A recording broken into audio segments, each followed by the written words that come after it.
Bonjour petits et grands lecteurs, j'espère que vous allez bien. Vous m'excuserez, je viens de sortir de la douche, c'est le rush aujourd'hui. Je suis en dédicace librairie tout à l'heure et je suis très en retard sur les vidéos. Aujourd'hui, c'est petite update lecture. Je n'ai que de l'imaginaire à vous présenter, de l'imaginaire en anglais, de l'imaginaire un peu what the fuck et horrible, et de l'imaginaire qui est un classique de l'imaginaire hein, avec notre cher Frank Herbert. Et on commence tout de suite. Avant toute chose, je vais simplement vous rappeler que ce week-end, je serai donc à Grimoire, qui est un nouveau festival donc à côté de Tours, à Langeais, qui est un festival totalement gratuit et qui va être très très chouette. Vous allez retrouver plein d'auteurs, de maisons d'édition, d'auteurs autopubliés, ça va être très très cool.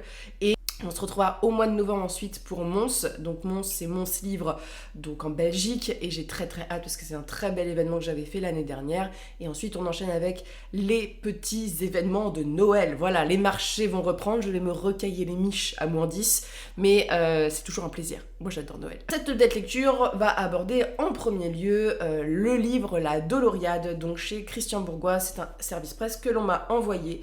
C'est un livre que j'ai choisi parce qu'on me l'avait présenté comme une sorte de matriarcat post-apo. Moi j'aime bien les matriarcats post-apo, j'aime bien les questions qui sont soulevées. Et il faut dire que cette lecture m'a vraiment décontenancée. Alors pas que j'ai pas aimé, mais je ne savais pas où ça allait. Et surtout, la plume au début est une plume assez développée, riche, particulière. C'est pas une plume basique à l'américaine, voilà, où vous avez un sujet complément qui installe un univers très très particulier et très très très glauque. Et c'est vrai que le début est lent et la fin tu pars dans un truc cauchemardesque où j'étais en mode d'accord, ok. Alors la Doloriade, ça parle de quoi? La Doloriade, c'est une histoire assez tragique. On sait simplement au début que la famille qui vit dans la forêt dans laquelle on est ne peut pas quitter la forêt parce que le monde a été mis en péril. Il y a les autres à l'extérieur qui sont dangereux. Et on suit un personnage en particulier qui est privé de jambes, donc qui avance en se traînant au sol, dû à une maladie a priori, et qui est muette en plus, et un personnage assez atypique, voilà, qui observe sa famille très particulière, parce que sa mère, ce que comprend, dirige cette société, il y a un professeur, et il y a ses frères et sœurs qui vivent en communauté dans les bois, et je peux vous dire qu'ils dépassent le cadre de frères et sœurs. Voilà, c'est donc le fait que plusieurs personnes d'une même famille vivent ensemble, donc vous vous doutez bien qu'on part sur des délires des sectes les plus détestables que l'on suit. On va comprendre très très rapidement que la jeune femme qu'on suit a été envoyée dans la forêt pour que les autres la récupèrent comme une sorte de sacrifice, sauf que on sait pas trop comment, elle a réussi à se dépatouiller pour revenir. Et donc la famille a très peur que les autres reviennent commettre une vengeance. Je vais pas vous en dire plus sur l'univers et de quoi ça parle parce que c'est un texte assez perturbant.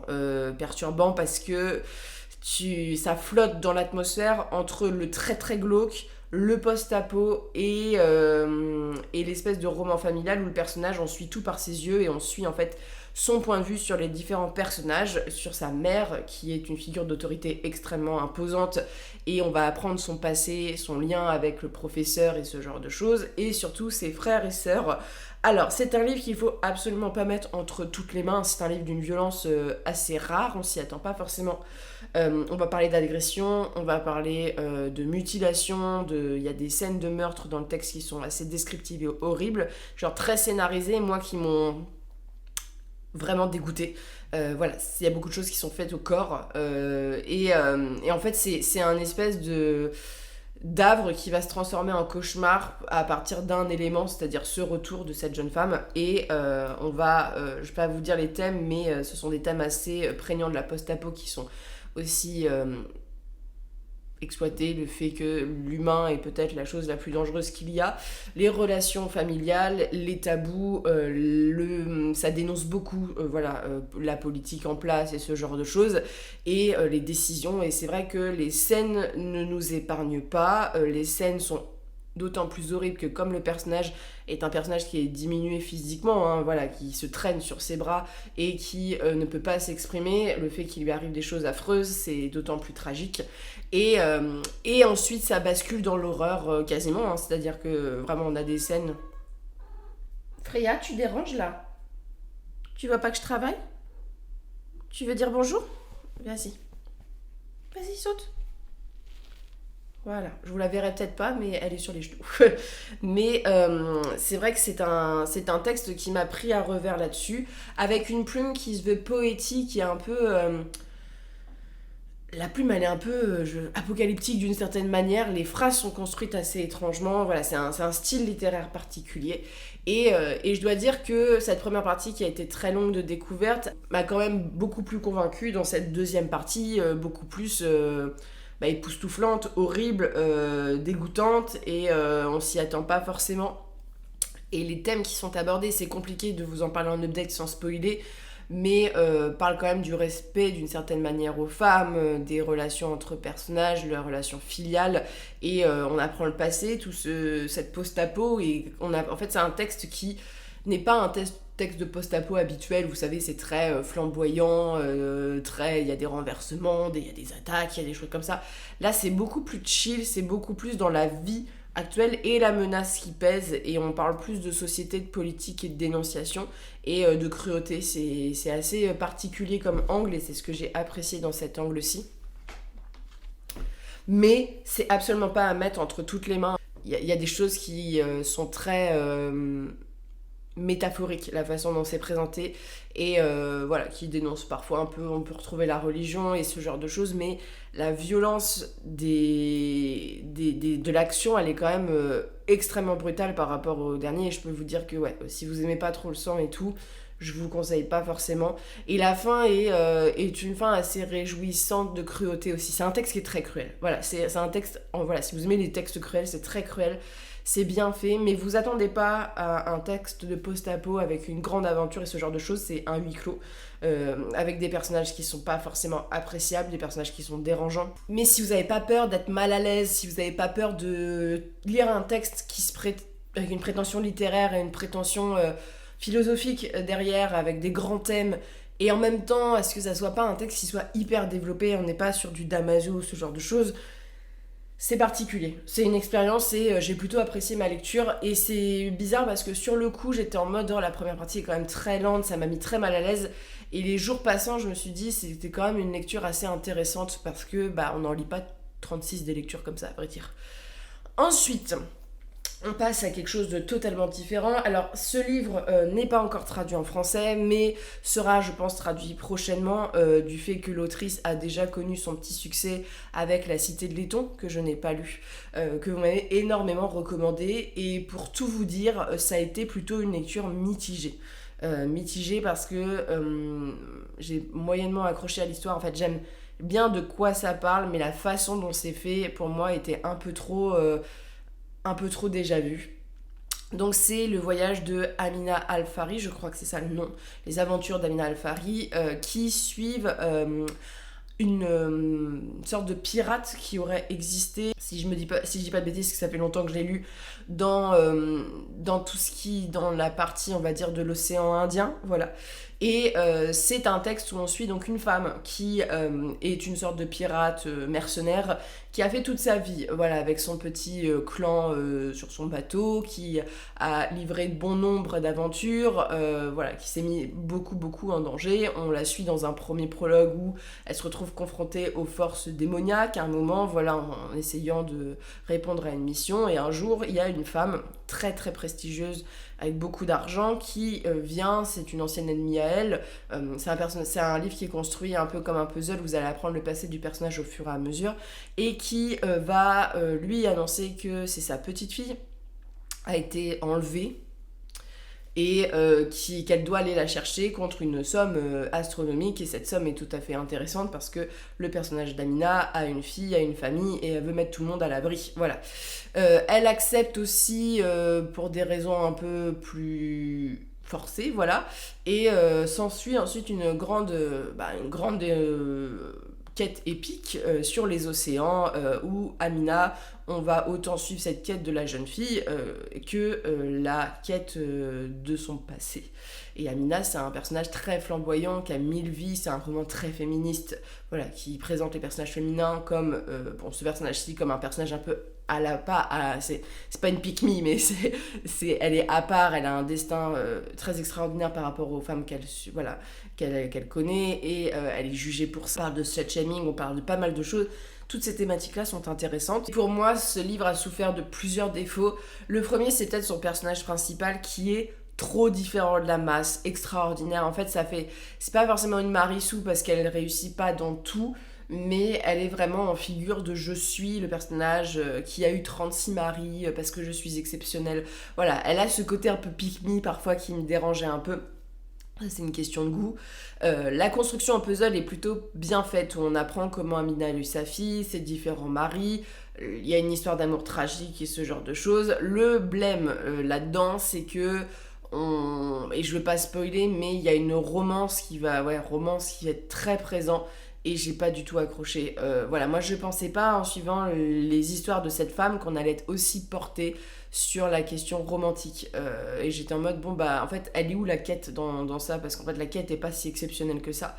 Il y a beaucoup de choses, alors qui sont très riches sur l'univers en termes de mythologie, de voyage, de pays représentés, de questionnement, ça c'est très réussi. Mais c'est vrai que j'ai moins accroché à cette chose-ci. Le fait que ça soit une mère aussi, un personnage un peu plus âgé, ça c'est très cool parce que c'est pas les mêmes questions qu'on a habituellement. Et en soi, en fait, c'est vraiment la quête de la jeune fille qui je trouve assez simpliste, pas très réussie, et surtout qui répond à des clichés. On voyait le truc arriver à 1000 à l'heure, donc j'étais en mode... Voilà, niveau anglais, c'est de l'anglais intermédiaire. Le seul point qui pourrait poser un petit peu problème, c'est que c'est une mythologie qui n'est pas une mythologie européenne, donc il y a des créatures et ce genre de choses. Il y a un système de magie un petit peu particulier, donc voilà, il faut se mettre dedans, il faut acquérir le vocabulaire qui en correspond, mais sincèrement, ça passe très bien. On m'a dit, parce qu'il y a des gens qui ont lu cette série déjà, que La Cité de Laiton est bien meilleure que Amina Alfari et que ça a été plutôt une déception pour eux aussi. Moi, je trouve que ça a flirté un peu, pas forcément avec le côté young adulte, mais d'un côté oui, c'est-à-dire que le récit, en plus, c'est classé en adulte, là où je l'ai pris en Angleterre, mais a un univers très riche, a des thématiques très chouettes et tout. Mais je trouve que c'est abordé de façon assez adolescent, et surtout le côté romance, c'était pas du tout nécessaire. En fait, qu'ils en parlent d'un côté tragique, qu'elle fasse, mais en fait là, je trouvais qu'au niveau de l'âge des personnages et ce genre de choses, ça collait pas du tout, et c'est pas du tout ce qu'on recherche quand on suit les aventures d'Amina Alfari et qu'on te dit qu'on va suivre toutes ces aventures autour du monde, qu'on te présente un premier prologue où y a de la bastonnade et ce genre de choses. Voilà, il y a des trahisons, il y a des choses qui surprennent, vraiment un univers à découvrir. Le fait que c'est inspiré d'un personnage qui aurait existé, c'est très chouette, et le pendant féministe est très intéressant, même si je trouve qu'il est extrêmement fait avec des gros sabots. Voilà, c'est pas du tout fin, c'est même un peu cliché, je trouve, de la manière dont on aborde un personnage féminin fort. Et le personnage d'Amina, c'est pas que j'ai du mal à accrocher à elle, mais je la trouve assez fade, mine de rien. En fait, elle est très forte, très courageuse et tout, mais je trouve que au niveau psychologique, on l'aborde pas de façon assez travaillée. En fait, je trouve que le texte fait très young adulte sur toute la longueur. Après, les thématiques sont lourdes et qu'il y a des trucs assez violents. Mais voilà. Et la romance, je pense qu'elle peut plaire clairement si vous aimez les romances avec des créatures, les romances torturées. Voilà. Mais moi, j'ai passé le stade de ça il y a l'adolescence, donc pour le coup, ça m'accroche pas du tout. Et je trouve qu'elle est pas réussie. On m'a dit La Cité de Laiton, franchement, c'est le seul livre de Saxus qui est vraiment très bon, tu vois, avec Babel. Donc j'étais en mode, si c'est aussi bien que Babel, ça devrait être de qualité. Et en même temps, quand j'ai lu ça, j'ai fait bof, tu vois. Mais a priori, c'est pas sa plus grande réussite, mis à part que c'est un texte qui sort des clous, qui présente des personnages de cultures assez différentes de ce qu'on voit en imaginaire, et des mythologies différentes, mais ça fait pas tout pour faire un bon texte, malheureusement. Et moi j'ai vraiment senti le truc un peu young adulte téléphoné, pas très très bien écrit, pour le coup, en termes de scénario, où t'as l'impression d'avoir lu cette histoire qu'un soir. Et enfin, alors là on passe sur un truc totalement différent, on passe sur l'Empereur Dieu, oui c'est ça, le 4e tome de la série Dune de Frank Herbert. Je l'ai lu, voilà, c'est bon, c'est un texte que j'avais...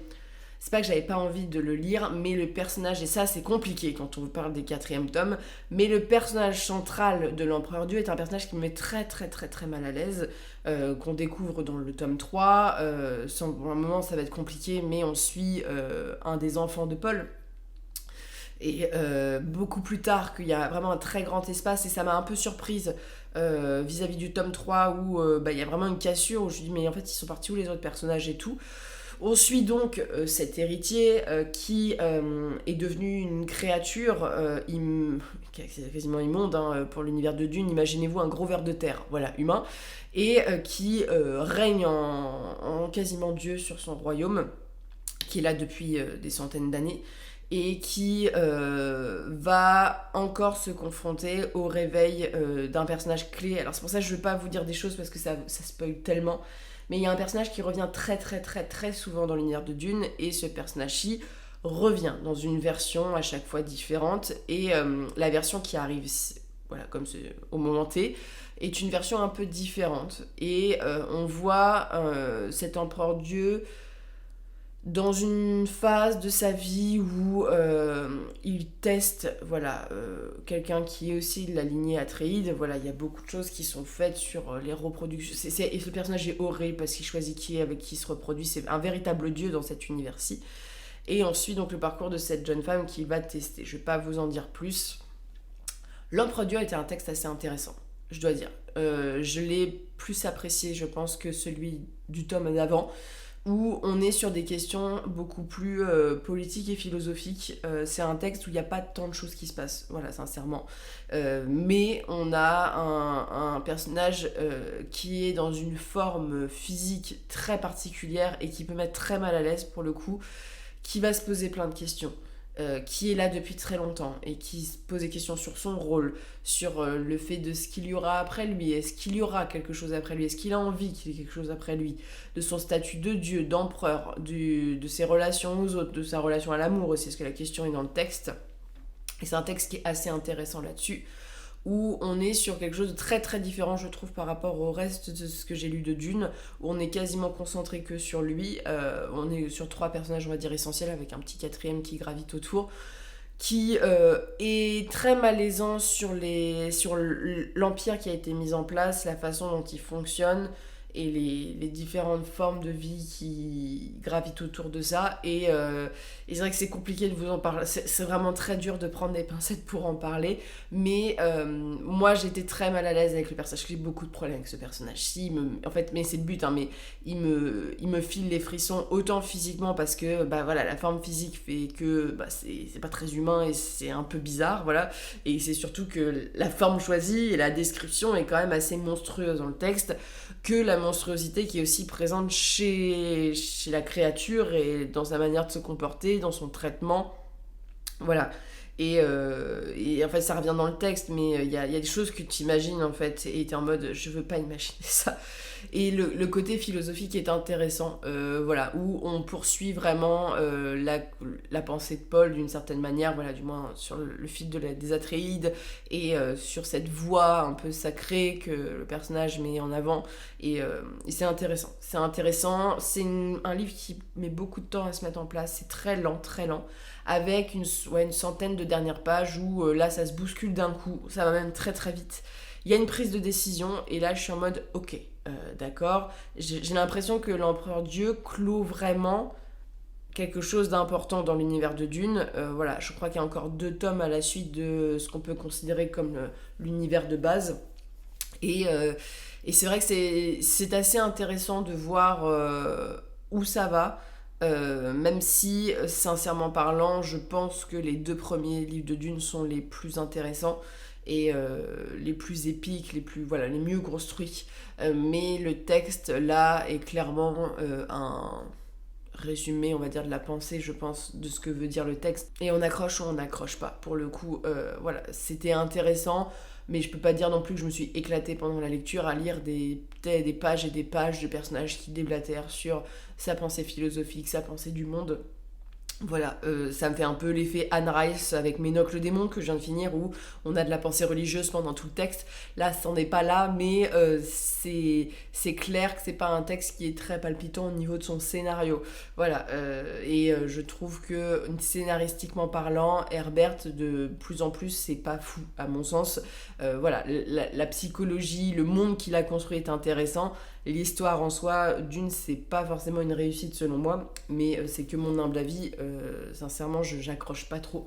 Mais je finirai la saga avec grand plaisir et je suis contente que ça m'ait mis mal à l'aise aussi parce que voilà, c'est intéressant d'avoir des personnages qui sont aussi, il fait pitié en fait un peu le personnage aussi, voilà, c'est pas un anti-héros détestable, voilà, c'est un personnage qui a ses travers et c'est vrai que je trouve par contre au niveau rythmique que le texte est construit de façon assez bancale, voilà, c'est très long à des moments, c'est beaucoup trop rapide à d'autres.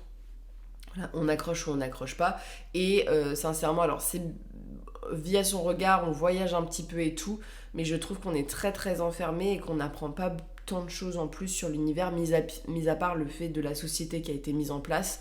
Mais voilà, ça reste quand même un peu limité. Donc sur ce, n'hésitez pas à me dire si vous avez lu ces textes. Voilà, j'en serais très très contente d'avoir vos retours, notamment sur l'Empereur Dieu. Qu'est-ce que vous en avez pensé? Parce que moi je sais que je suis pas une grande fan de l'univers d'Herbert depuis le tome 2. Voilà, mais je sais qu'il y a des gens qui sont très fans et j'aimerais bien savoir ce qui vous plaît ou pas dans ce texte-ci, en évitant les spoilers bien sûr pour les gens qui lisent les commentaires. Et sur ce, je vous souhaite de très bonnes lectures, une très bonne journée et on se retrouve bientôt pour une prochaine vidéo.